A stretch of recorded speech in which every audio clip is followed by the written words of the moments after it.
Bonsoir à tous, bienvenue à ce flash d'information.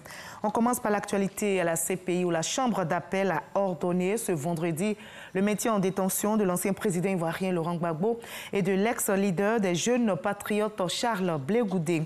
Ils resteront pour l'instant en prison, du moins jusqu'au 1er février prochain. Le temps est pour la Cour de rendre sa décision sur l'appel du procureur concernant la remise en liberté des deux acquittés. On fait le récit avec Gabriel Zani. Chambre d'appel de la CPI maintient Laurent Gbagbo et Charles Blé Goudé en prison.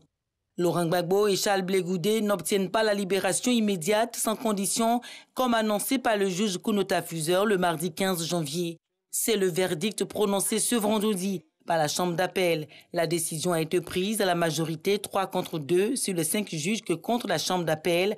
Les deux hommes restent donc en prison. Une audience se tiendra le 1er février prochain pour entendre d'autres arguments sur l'appel de la procureure de la CPI. Un appel formulé quelques heures après leur libération, ordonnée en première instance le mercredi 16 janvier. Le procureur a jusqu'au 23 janvier pour présenter tous les motifs de sa requête d'appel dans un document.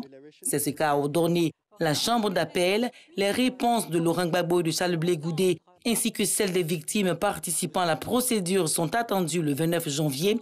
La décision de la Chambre d'appel a été prise suite à l'appel de l'accusation contre la décision de la Chambre de première instance concernant la mise en liberté de Laurent Gbagbo et de Charles Blé Goudé suite à leur acquittement. Le nouveau président élu de la République de Madagascar, André Rajoelina, sera investi demain samedi à Antananarive, la capitale malgache.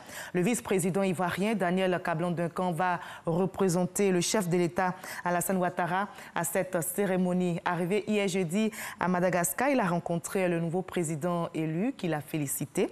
Plus de 20 000 personnes, dont plusieurs chefs d'État, sont annoncés à cette cérémonie d'investiture du président André Rajoelina, qui, je rappelle, a été élu avec 55,66% des suffrages exprimés. Comment faire émerger les champions nationaux sur le continent africain? Le Premier ministre ivoirien Amadou Gon Coulibaly s'est prononcé sur ce thème, comme vous le voyez sur ces images. C'était lors d'un panel de haut niveau à Dakar, au Sénégal, événement tenu en marge de la 3e édition de la conférence internationale sur l'émergence de l'Afrique, auquel il a pris part au nom du président de la République, Alassane Ouattara. Le chef du gouvernement ivoirien a partagé l'expérience ivoirienne en matière de promotion du secteur privé. Il a présenté également les stratégies mises en œuvre pour l'émergence des champions nationaux. On y reviendra dans l'édition de 20 h ce soir.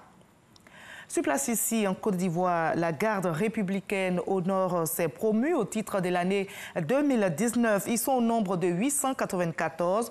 Leur travail, leurs mérites ont été reconnus par la hiérarchie.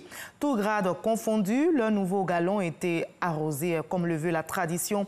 C'était en présence du général de corps d'armée Vagondo Diomandé, chef d'état-major particulier du président de la République. L'Union africaine réunie à Addis Abeba en Éthiopie s'est prononcée sur la situation en RD Congo. L'UA demande la suspension de la proclamation définitive des résultats car selon l'Union africaine, il y a de sérieux doutes sur la conformité des résultats provisoires donnés par la Commission électorale nationale indépendante. Mais la RD Congo dit ne pas recevoir d'ordre de quiconque, précisément de l'Union africaine.